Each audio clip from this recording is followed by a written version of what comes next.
Alright, so today we have what I'm kind of calling Wave 1 from the Batman Classic TV series wave from McFarlane. It's got a Batcave playset, a Batmobile, and the first three figures in the line, which is Joker, Batman, and Robin. Now these have been out for a while, honestly, and since then they've already done some releases of other figures. We've got Batman and Joker in swim trunks, we've got variations of them masked and unmasked, so I've kind of been sitting on these for a while, unfortunately. But finally got time to do it, and I'm looking forward to opening these up. Honestly, the one I'm most excited about is this playset, but we'll see how these figures turn out and see how they look in our Batmobile and in our Batcave.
All right, and here is the Wave 1 of the McFarlane Classic TV series Batman set, and honestly, this is probably one of the most disappointing things I've ever bought. Figures are okay with the sculpts. They look like real people, unlike a lot of McFarlane's figures that are based on actual real people from movies or TV shows, so I'll give them that. However, there are a ton of quality control issues with these. There are paint discolorations. They are also loaded with pretty poor articulation. There is no hip movement, no ankle movement. They can move straight up and down with their legs and in their knees, so posing is very limited with these guys. You can't honestly do much with them. Out of the three, I think I like Joker the best just because of the sculpt they gave him. The Batman and Robin are okay. If these figures had full articulation, I could overlook a lot of the quality control issues, but because of that, that just makes them more of kind of blah. I would rather they have left out these gimmicky punching sound effect ones and just given us hip and ankle articulation instead, giving them the full treatment like the rest of McFarlane's figures. I honestly don't understand why they thought this was the better option to go. As far as the Batcave playset goes, the scaling is not really accurate. It honestly looks better with the 4-inch size figures than these size figures. It's also got a ton of stickers that thankfully you don't have to apply, but whatever automatic computer system had to do it didn't do a great job. There's some haphazardly applied stickers. Some of them are pretty crooked or on pieces that are not supposed to be. So that's kind of disappointing. And then also a lot of these pretty thin computers do not stand up well on their own. You've got to lean them up against another one or hope that a strong gust of wind doesn't come by and knock them over. So I think they really should have done either thicker computers or thicker bases so that way they would stand up better.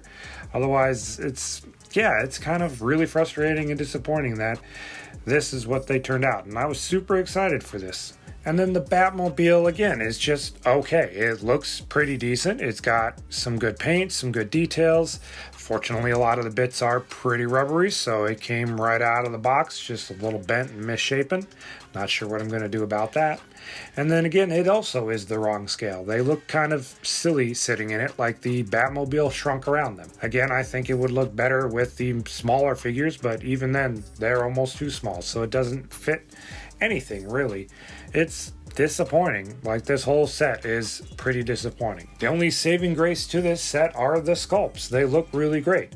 And that's the only thing that they have up on the old Mattel ones, because those have full articulation and are able to move, and you can pose them, and they can do all sorts of stuff, and they come with accessories.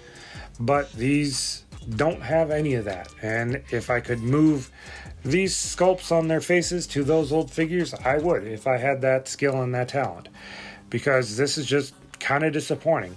It does really baffle me why they didn't do the full articulation and thought they should just do an $18 price point. I would have paid the $25 to get full articulation and get Batman coming with like bat shark repellent or other fun accessories and a card and a collector's stand instead of these gimmicky punching effects.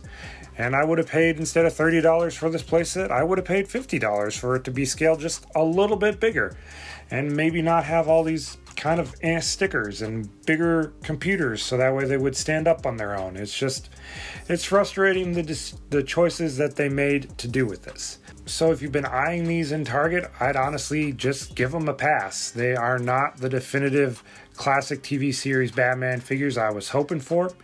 They'll look kind of cool up on the shelf in this playset next to the Batmobile, but they still are off, and they could have been so much more better. Coming next week, it's not really a build video, but it's Lego themed. I have the 5 special VIP coins. Finally, I was able to get the last one I missed when they reissued them. So we're going to take a look at those, take them out, and put them in this nifty little display case and see how they look. So until then, stay safe, happy hunting.